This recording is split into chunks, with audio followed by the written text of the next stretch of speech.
Stephen Covey said, if you want small changes in your life, work on your attitude.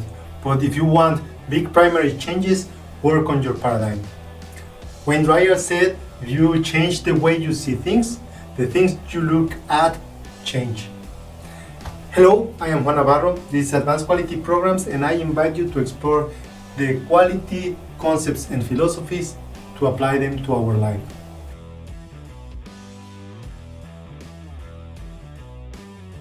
Today we are going to talk about the power of a paradigm shift. The idea of a paradigm shift was introduced by Thomas Kuhn in his book The Structure of Scientific Revolutions, where he explains that almost all discoveries in the scientific field first appear as a break with the old ways of thinking. A good example is about the solar system.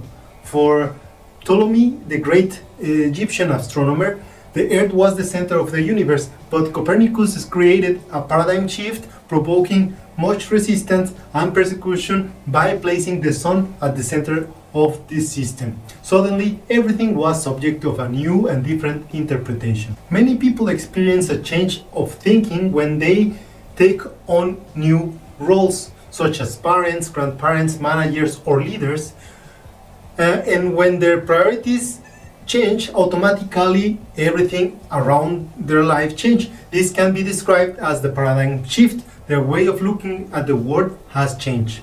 Another example of paradigm shift happens in times of adversity, when people face crisis that threatens their usual way of life, and suddenly they see priorities in a different perspective.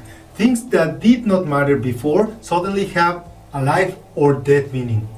We can spend years as psychologists working on personality theories, trying to change our attitudes and behaviors without remotely approaching the effect that produces a paradigm shift, because these paradigm shifts replace automatically our way of seeing things.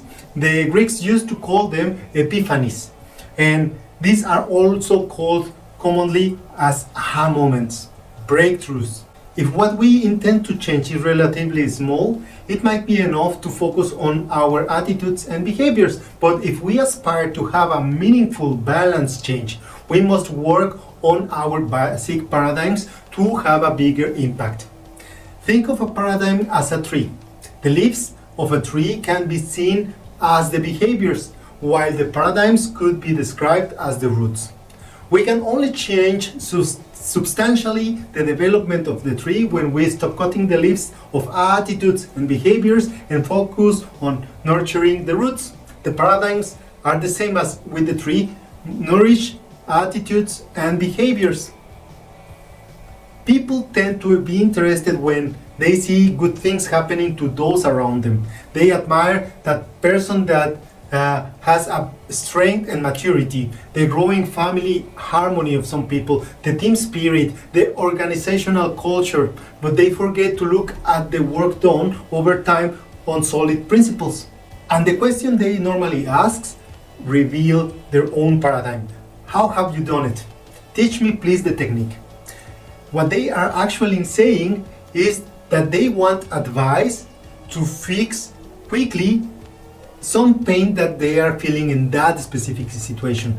The advice they might get for those specific cases may be lessen the impact for some of the serious problems they are having by using a kind of social aspirin that alleviates them from the pain temporarily. But as time goes, they ultimately return to the first situation because the problem is the same as they started. The problem is the way they see the problem.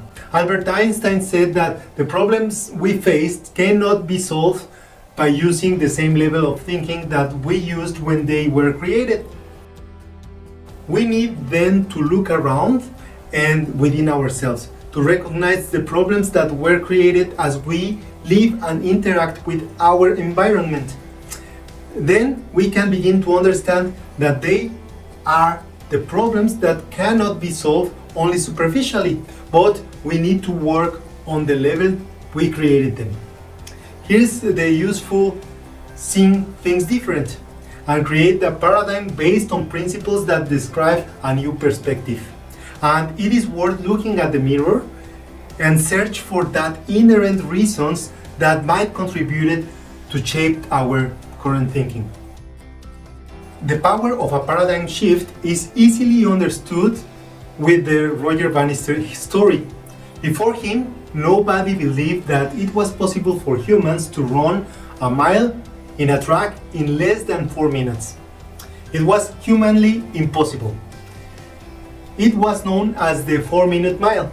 People for a long time believed that it was the fastest human could run.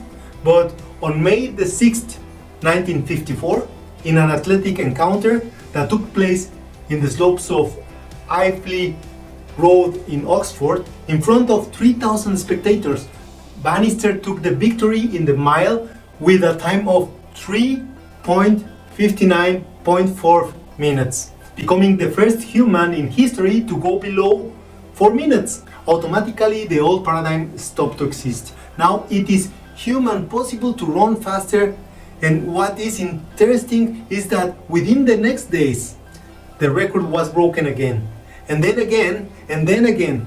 To this day, even high school students are capable of running faster in a regular practice than professionals did back in the day.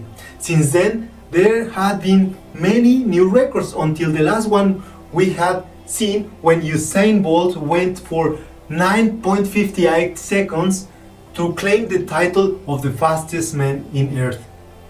Changing a paradigm from the root and from within allows you to cut the problems forever.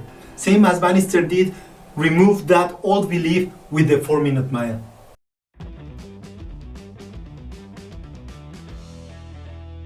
That was all for this week. If you enjoyed that video and you find it useful, don't forget to hit like. I will appreciate all of your comments and your subscription to the channel. I leave you with a quote from John F. Kennedy. Change is the law of life, and those who look only to the past or the present will surely lose the future. Don't forget to hit the bell and see you next week.